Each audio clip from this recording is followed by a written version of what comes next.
Very much. Thank you very much. Is there some volume on that mic? Can I get some more volume? I want everybody to hear me, all the neighbors. Volume. So who operating that mic system? I want to hear some more volume. Ladies and gentlemen, thank you for coming out tonight.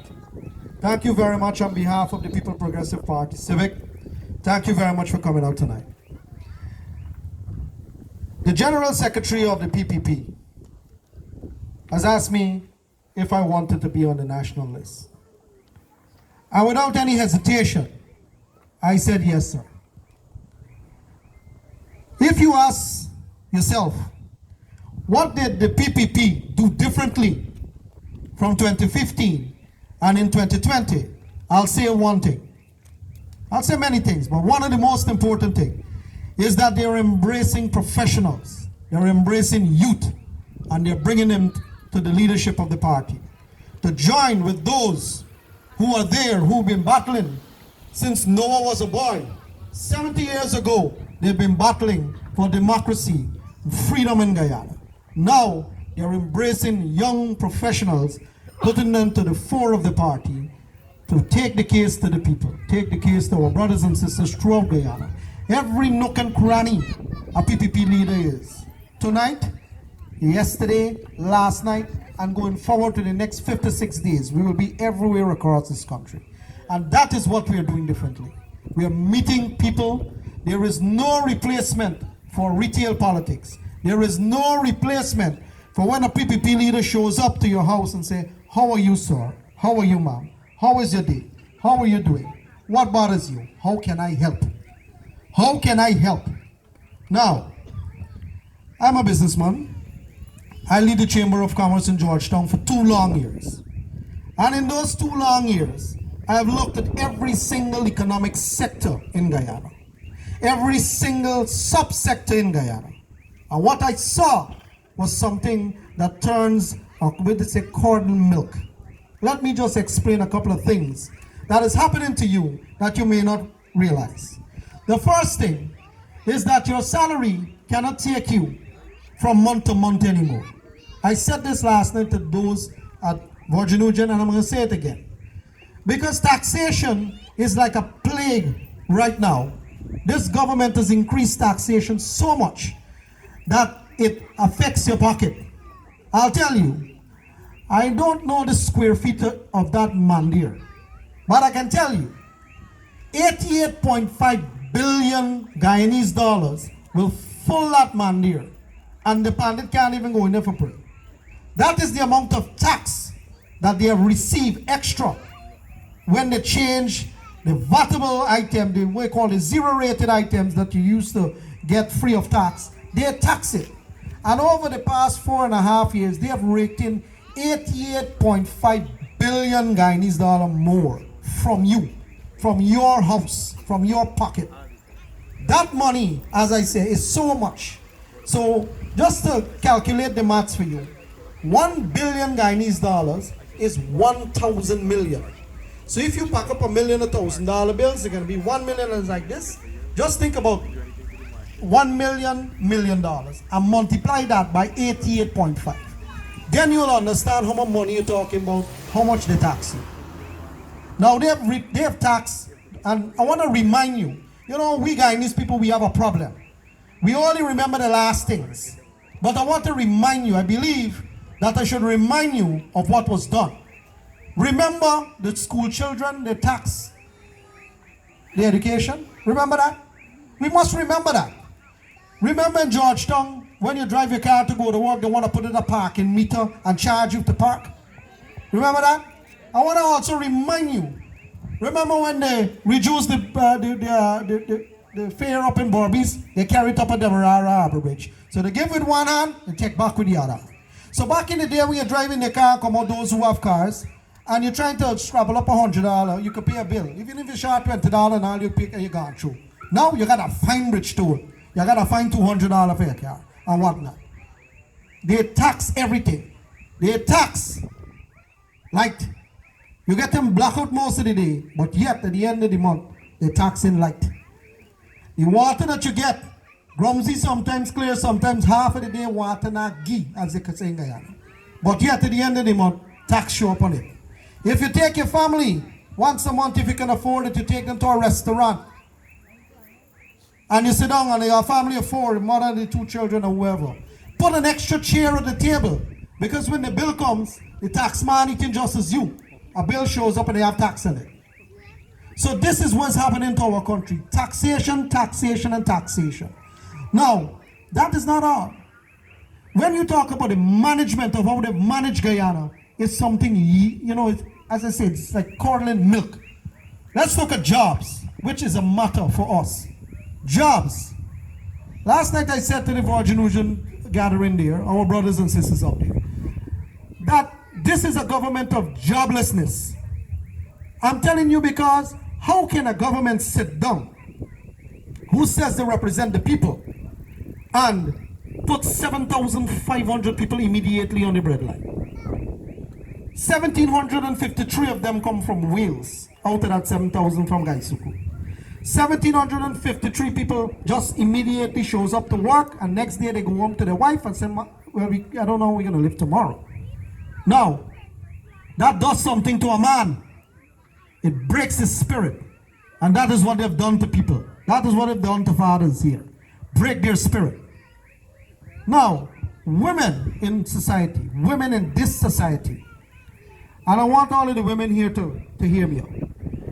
The women in Guyana, they are the glue that keeps this country together. I'll tell you why. When a man have problems at home, he can't concentrate, he can't drive straight, he can't walk straight, he can't think straight, because he got problems at home. A woman's role in the household is to make that process strong, so that the men, when they go out to work, they're in a good frame of mind. When a woman cannot find meal for her children, that household cohesion start to break up. That's true. When that start to break up, you have problems in the home. Domestic violence, breakage of marriages. You have a whole tail of social ills that follows that. And that is a calculation that this government did not take into account when they decided to close Gaisuku. There are 7,500 jobs. What about all of the suppliers or businesses who used to put money into, who used to service Gaisuku, either give them goods or services? What about all of those people? They themselves also went out of business. They had employees that went out of business. So when you make a decision that will drag down the entire economic fabric of Guyana, you're not fit to run the country. You're not fit to run the country. I will move on from Gaisuku, and I'll say this to you. I was up in Borbis, and I gave a speech up there about Gaisuku, and the claims they say, oh, Gaisuku not making money, and Gaisuku in a whole lot of debt. Now, Gaisuku don't make money. I'll tell you that. Gaisuku, profit and loss statement always show that they don't make money. But I'll tell you what, every single estate was making a contribution. It's only when they add the head office, we call overheads, then is when a loss shows up. So every single estate was making money. And what we said is to don't divest it just like that and shut it down. We said transition it into private hands whilst people continue to get work, whilst we don't grow in the sugar fields and you got to spend a whole lot of money to get rid of the weeds and the rodents and so on. Transfer it easily so that people can maintain their job, continue to mind their family. But you know what? No, no, no. The brutal and callous way is that we shut 4 down. But what did not occur to them is the mathematics again. If you have 4 estates contributing to run a company like Gaisuku, and you cut off 4 out of it, and you left 3 alone, the 3 alone can't generate enough to offset the fixed costs anymore. It is doomed to fail. Yeah. And I believe that was in their calculation, is to make sure that the hammer stroke hit hardest on Gaisuku. Because they know that the Gaisuku workers are mainly PPP supporters. And that is not right. They suffer just like me. They suffer just like you. They are our friends, our brothers, our sisters. And when all of we in this crowd here, we used to grow up, we used to, when we said our pledge at school, we say, love thy neighbors and the fellow citizens. Now that's not love, that's something else. I want to move to the forestry sector. As soon as the government came into office, joblessness again, they fired 2,000 Amerindian people. 2,000 of them. Now, I don't know how much of y'all went into the interior, but I used to work in the interior too. Amerindian people, they live humble lives. And to put them out of earnings was very callous. That is not good enough. They went on to tax all of the produce that coming out of the forestry sector. Every single shingle, every sawn lumber, everything they tax, they put VAT on them. We have to make big quarrel for that to be removed. So that the imported pine wood now becomes cheaper for you to use more than the green art and the purple art and the wamara from the forest. How can that be right? When we have one of the biggest forests in this place, second to Brazil. How can that ever be right? Now, that's not all. Barama used to employ a lot of people in the interior. Barama concession is a massive concession and always making plywood. They did not renew the concession for Barama, and Barama had to fire thousands of workers too. Now, you see the trend here? It's sheer joblessness happening all the time. They're firing people all the time. So come March 2nd, I want every single person here to go and put the X next to the PPP and fire them. That's right. Yes. Right? Yes. You gotta fire them. Because they're doing enough firing. You gotta go fire them. Period. Fire them. I think they deserve the firing. Because they get warning after warning after warning. The 3-strike rule gone. In a company, you got 3 strikes. They get about 100 already warning. So it's about time for them to get fired. Yeah, because you call them square pegs the wrong way. Good. Now, I want to talk a little more about this country finances. Now, what you don't know is how it affects you. Every time the US dollar goes up, it costs you. Because every time you go to the shop, you gotta buy something that was imported outside, that come from some other country. And most times when importers in Guyana bring in goods in the country, they are billed in US currency. So you gotta find the US dollar, you gotta get a conversion rate to the bank to pay the overseas supply. Most times. So every time the US dollar goes up, it means it's affecting you when you go to the shop. Right? That is a fact. So when the PPP left office, the Bank of Guyana balance sheet had gold reserves of 25.2 billion Guyanese dollars. That's the value of the reserves of gold in the Bank of Guyana. This government, knowing that all they know to do, their strategy is tax and spend. What they did, they spent $75 billion more than they should. So it's like a man running a house. He running his house. He works $100,000 a month, but his expenses is about $250,000. So he can get the rest. Is that the thief or he borrow? So this government has been borrowing the money from the central bank reserves. So they sell out all the gold. They must have about $1.8 billion worth of gold now. They sell out all the gold, and if you check on the balance sheet, you'll see a big figure in red at the bottom there, $75 billion in overdraft. So the government of Guyana has borrowed the money out of the center, spent out all of the reserve the country has. Also, when the PPP left office, there was 751 million US in what you call the international or the external reserves, which is US currency. This is not the gold now, this is the US currency in a reserve account in the Bank of Guyana. Now, the IMF, who is the International Monetary Fund, they normally wants people to, all countries to have at least 3 months import cover, meaning that the import from the import that is coming in, you want the country to have enough money to cater for that for 3 months. For the first time in a long time, Guyana has fallen below the 3-month import cover. It means to say that to pay the bills, all of the bills that we buy, all of the things that we buy and import, to pay those bills, we don't have enough money in the Bank of Guyana. So when you go to a commercial bank, you have the money there so they can find the US and give you. And when US becomes scarce, we have problems in this country. Plenty problems. So what you find is that this government has been using out all of the reserves. Forestry can't pay staff. Forestry had a whole lot of money in the bank account. GGMC can't pay staff. They had a whole set of money in the bank account when PPP left the office. They guys just spend out everything. Everything they're spending. Now, that's not all. let's see what they're doing. Let's do a performance evaluation of what they've been doing for you. Find one thing, as my friend Joseph Alamel will say yesterday. Find one thing that they did that is big enough to say that they have spent $1.2 trillion in the 5 years they've been here. They have spent 1.2 trillion Guyanese dollars over the budgets that they had. And what they had, what they put in? Did they put in a new road? Did it a new city they built? Did they refurbish wharf? Did they dredge the Demerara bar? What did they do? Durban Park. Durban Park. Durban Park, a brown elephant. One brown elephant. Right? Godans don't start, eat some of them. Godans, yes. We building, and that is your money, build it. Not their money. That is your hard-earned taxpayer dollars, build that. Right? Now, I want to shift a little gear.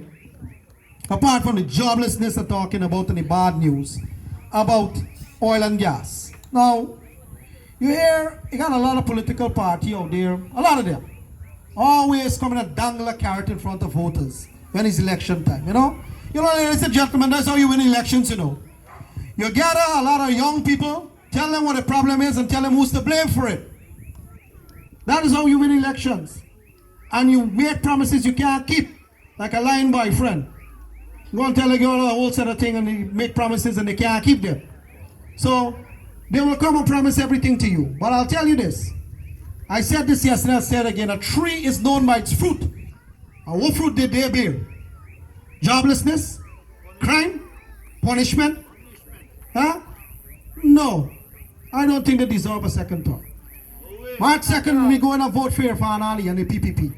We're going to put them in power. Right? They have a track record. The PPP have a track record of development. They have a track record of stability in the economy. Under the PPP, a lot of people own their house. They could have buy cars. They have so much cars in this country now that they got traffic jam, they can't get to work on time now. And those things happen under the PPP. We must not forget that. Again, we have a problem as Guyanese. We keep forgetting things. We keep forgetting things. So with the oil and gas sector, let me go back to that. They have 18 fines out there.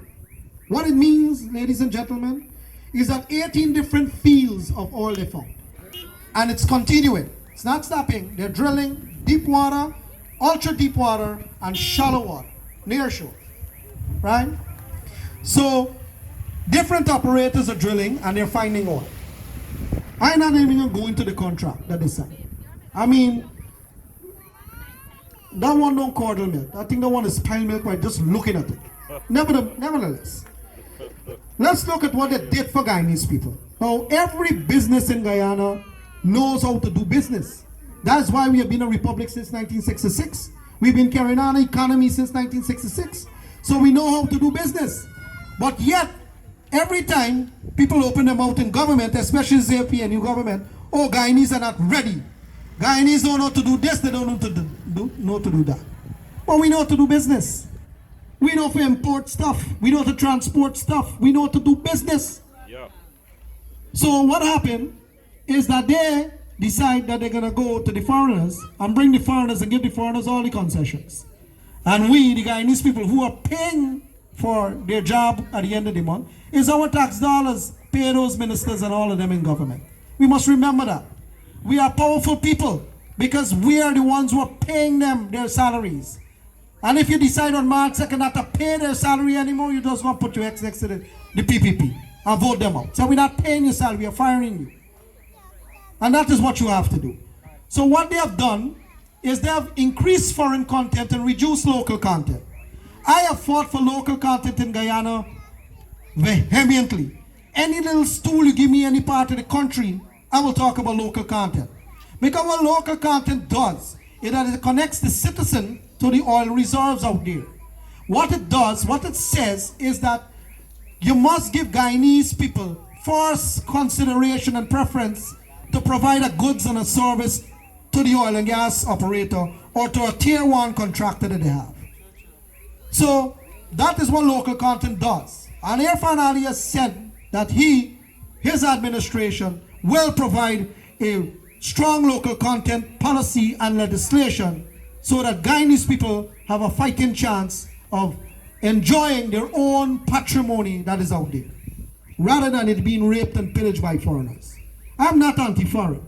I'm not anti-foreign. Investors can come, but you cannot be, Guyana cannot be colonized back by investors. We are already been through colonization, we come out of it. You cannot be colonized back by foreign investors who come in and buy all the land, all the properties, and when you check, Guyanese don't own nothing in their own land. It is not fair. It's not where Guyanese people want to be.